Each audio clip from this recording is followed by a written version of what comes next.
Olá a todos. Então, vamos aí dando continuidade ao nosso módulo de instrução a respeito do poder das velas dentro da visão religiosa umbandista. Nosso conteúdo, Umbanda e o poder das velas. Segundo módulo, módulo 2, elementos das velas. Então, quais são os nossos objetivos nesse segundo módulo? Apresentar os componentes que constituem a vela moderna.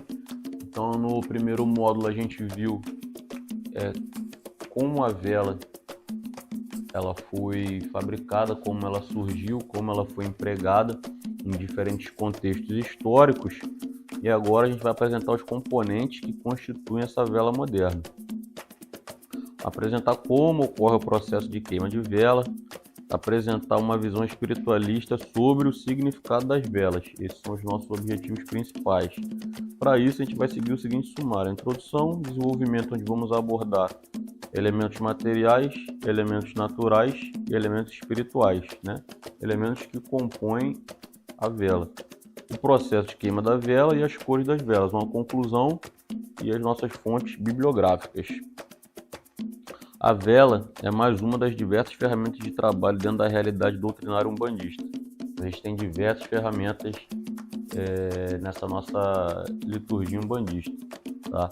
O cachimbo é uma ferramenta, o charuto é uma ferramenta, a capa é uma ferramenta, o chapéu é uma ferramenta, o punhal é uma ferramenta. A gente tem diversas ferramentas de trabalho que constituem os fundamentos doutrinários umbandistas, ok? Esse elemento possui diversas particularidades materiais e espirituais, a vela, em sua composição, que, somadas ao poder da vontade e da fé individual, potencializam os trabalhos que são realizados dentro dos terreiros. A gente viu isso também no primeiro módulo, que a soma dos elementos que constituem materialmente e espiritualmente a vela, mais a fé / força de vontade, mentalização do indivíduo, vão constituir uma energia que vai atrair para aquele indivíduo ou para uma determinada situação aquilo que se deseja, energias positivas, caminhos abertos, bênção, proteção, etc. Conhecer esses elementos ajudará o indivíduo a realizar um ato litúrgico com mais propriedade e efetividade. Então é o que eu sempre falo, o conhecimento ele liberta. E o trabalho dos guias e dos médiuns é um trabalho em conjunto, onde o guia utiliza o que o médium sabe e transmite também conhecimento para o médium. Um aprende com o outro o tempo inteiro e utiliza energeticamente o outro o tempo inteiro. São elementos materiais das velas. As velas, como objetos materiais, reúnem em sua composição diversos elementos, industrializados ou não, que lhe dão forma e utilidade, tanto para fins mundanos, iluminação, faltou luz na tua casa, tu acende uma vela para iluminar, ou para queimar alguma coisa, enfim. Ou para fins espirituais, isso aí vocês já estão careca de saber. Para fazer uma oração, para fazer uma mentalização, para fazer uma imantação, etc. Ao contemplarmos essa composição, deveremos entender a nível espiritual a importância que cada um gerará por ocasião de seu emprego. Cada elemento, São elementos materiais, tá? Parafina, a gente viu um pouco sobre a descoberta da parafina no conteúdo anterior. Ela é um derivado do petróleo, sendo matéria-prima essencial para a produção de velas. Possui cor branca, não tem odor nem gosto, sendo utilizada desde o século XIX. A gente viu no conteúdo anterior aí algo em torno de 1830, 1850, sendo descoberta aí por esse químico Michel Eugène Chevreul, que a gente já viu também no conteúdo anterior, onde ele assimilou que o sebo tinha duas composições de ácidos que eram ligados à glicerina. Para que a vela durasse mais, retirou-se o composto da glicerina e formou-se a estearina, uma cera mais dura que brilhava mais e exaurira por menos tempo. Em 1825 também foi melhorada a confecção de pavios. Em vez de usar o algodão, começaram a utilizar os fios trançados, enrolados, ajudando na iluminação mais vibrante e também numa queima menos acelerada, mais uniforme, né? 5 anos mais tarde, o petróleo era uma novidade e após inúmeras tentativas, conseguiram criar o derivado da cera, né, a parafina. No ano de 1854, a fabricação de velas com parafina em conjunto com a estearina deu lugar a uma revolução na confecção das velas. Afinal, até hoje, essa é a composição das velas que usufruímos em ocasiões especiais, ou pela falta de eletricidade. Então elas começam a ser aperfeiçoadas aí com o espermacete lá, daquela gordura da cabeça da baleia. Logo depois começa a acontecer essa corrida do petróleo, descobre-se a parafina e a composição da vela é aperfeiçoada. Processos químicos, né? Ah, Eduardo, eu tenho que decorar. Tu não tem que decorar. Isso aqui é só para título de conhecimento, só para fins ilustrativos, só para vocês entenderem o que é aquilo ali que vocês estão utilizando. Para pensar, é um composto que vem do petróleo. O petróleo estava onde? Enterrado, né? Ou no fundo do mar, ou em terra firme no continente. Olha a ancestralidade desse material. Olha quanto tempo ele ficou ali se desenvolvendo em sua forma de petróleo.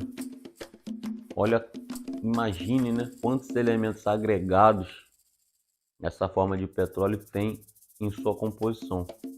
Elementos vegetais, minerais, animais, aquáticos. Então, quando a gente fala de elementos que compõem o objeto litúrgico, não é só a parafina em si. A parafina tem vários elementos agregados.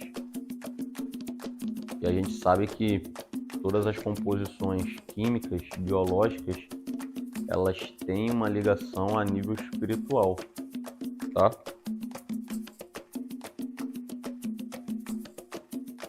Afinal, até hoje, essa é a composição de velas que usufruímos em ocasiões especiais ou pela falta de eletricidade, ou para fins litúrgicos.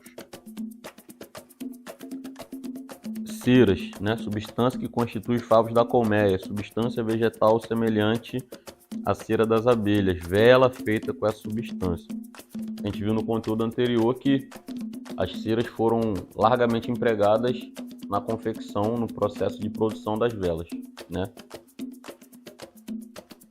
A cera que é utilizada para a confecção das velas pode ser de parafina ou vegetal.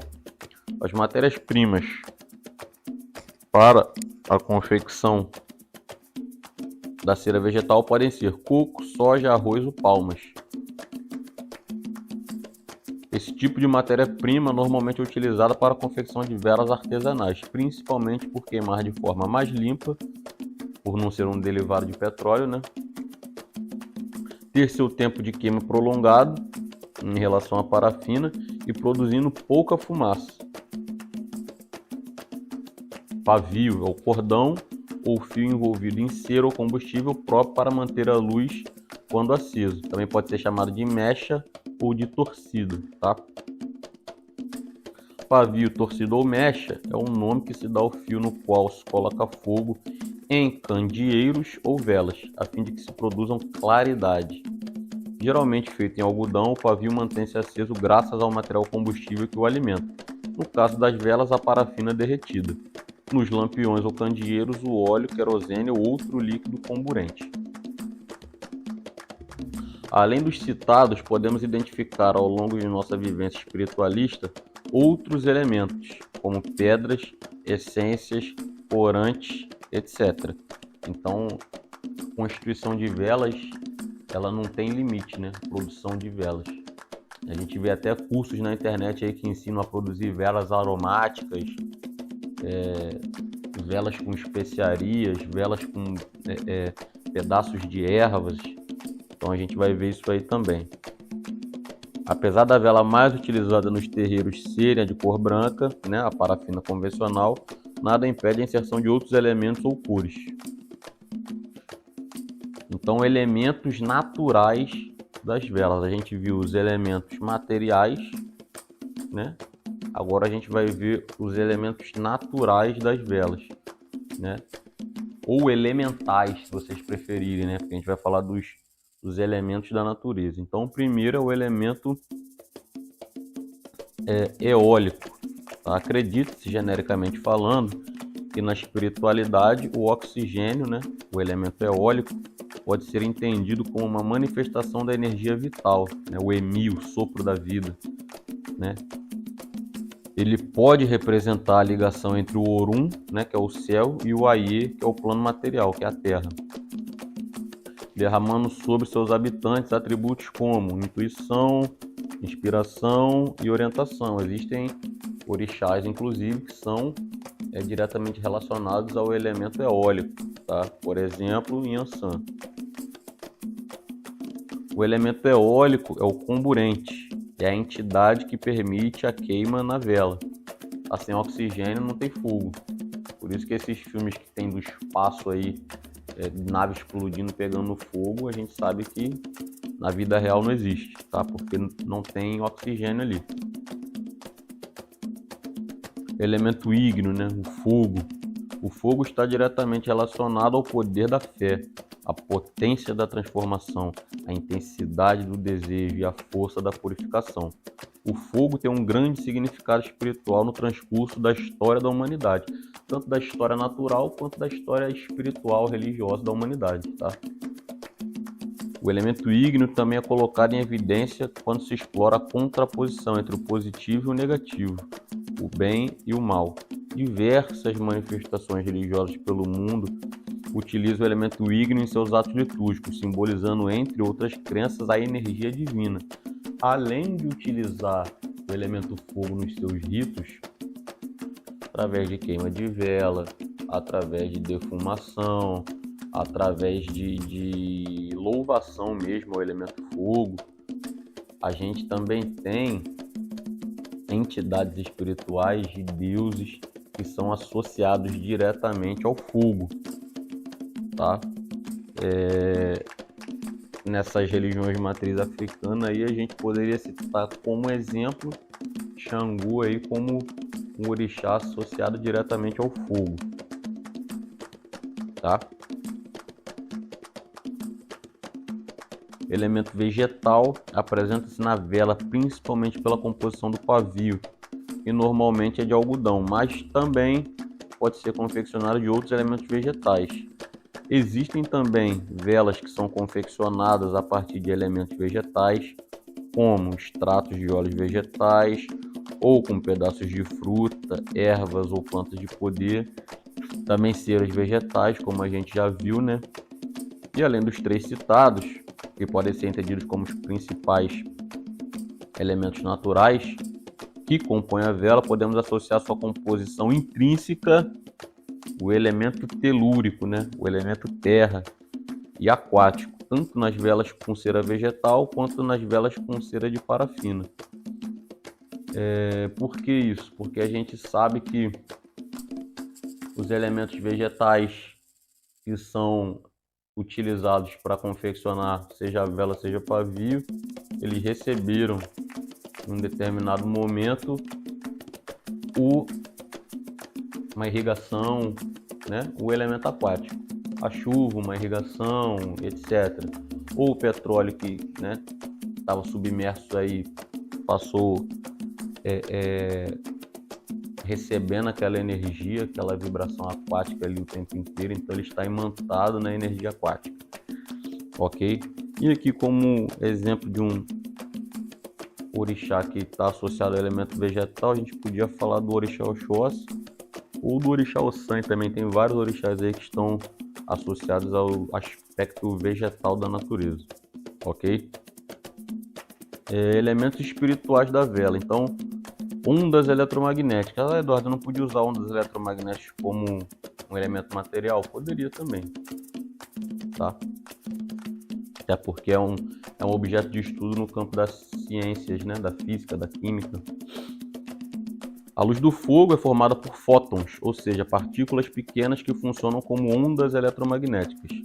A luz do fogo, portanto, é o resultado do tamanho dessa onda, tá? De fótons.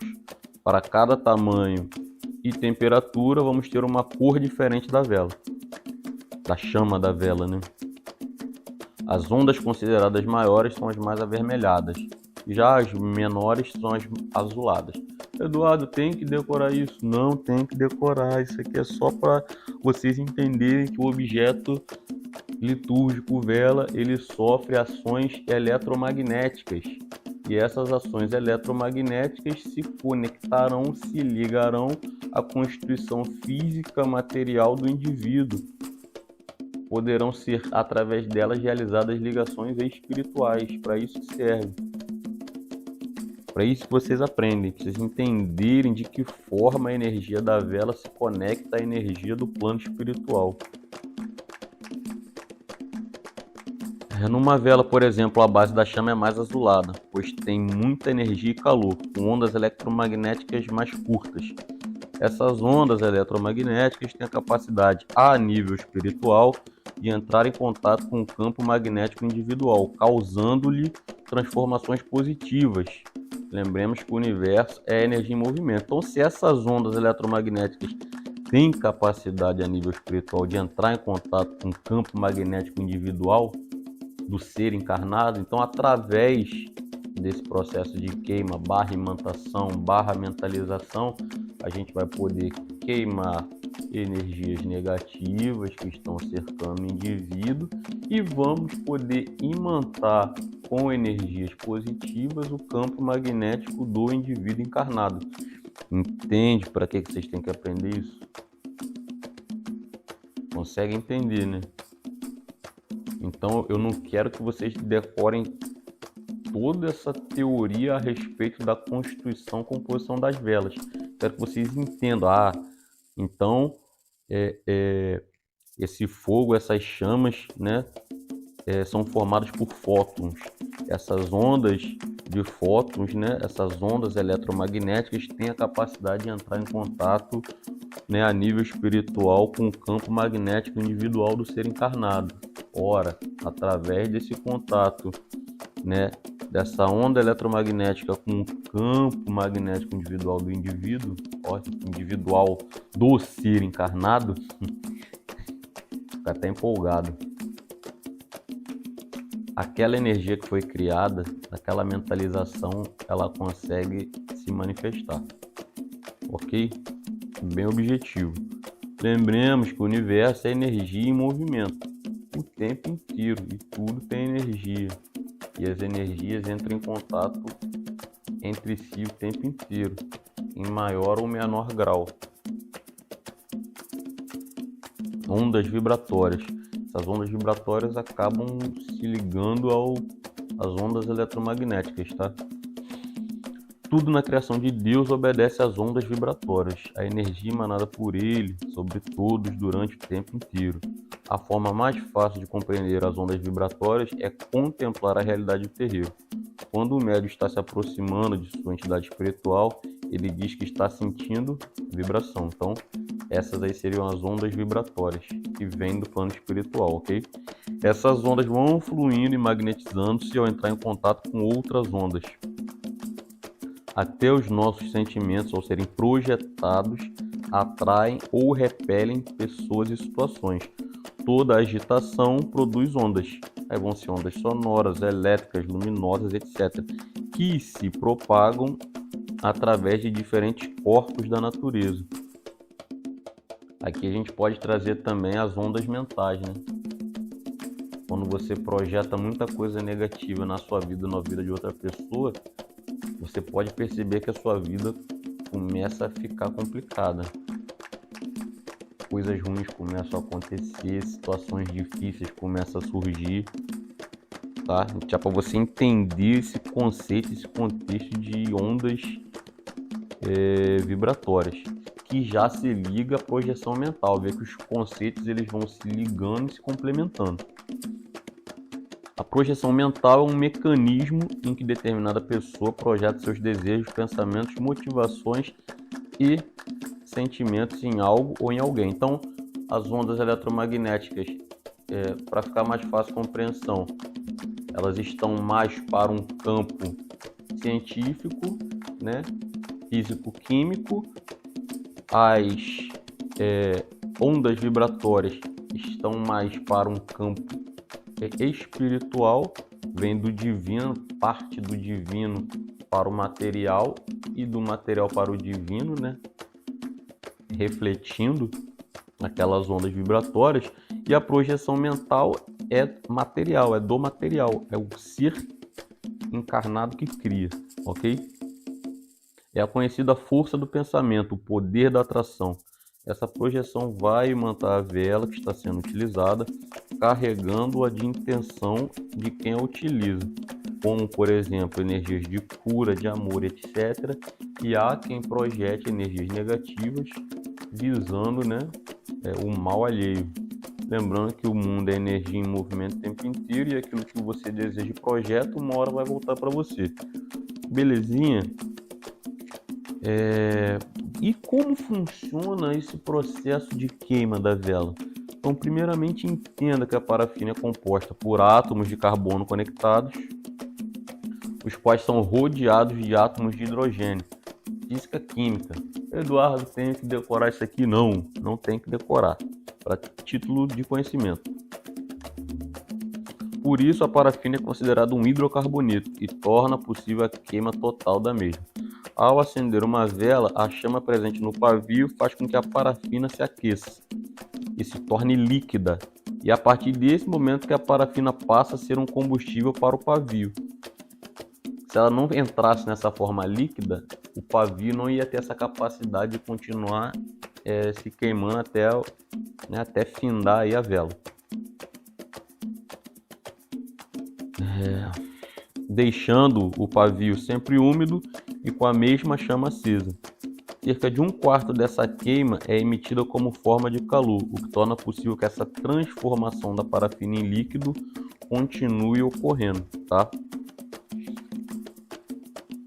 Aqui à esquerda tem uma foto que mostra, né, ilustra como é que é o processo da queima dessa vela, tá bom, pessoal?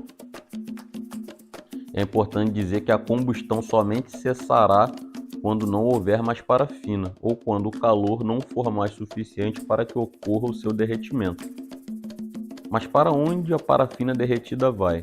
Como dito logo acima, né, anteriormente, boa parte da parafina é transformada em calor, ou seja, ela se transforma em líquido e se dissipa no ambiente durante a queima, sendo lançada ao ar como dióxido de carbono e água. Mais uma vez aí a gente fala do elemento aquático, ok? Então ela se transmuta, ela se transforma, tá?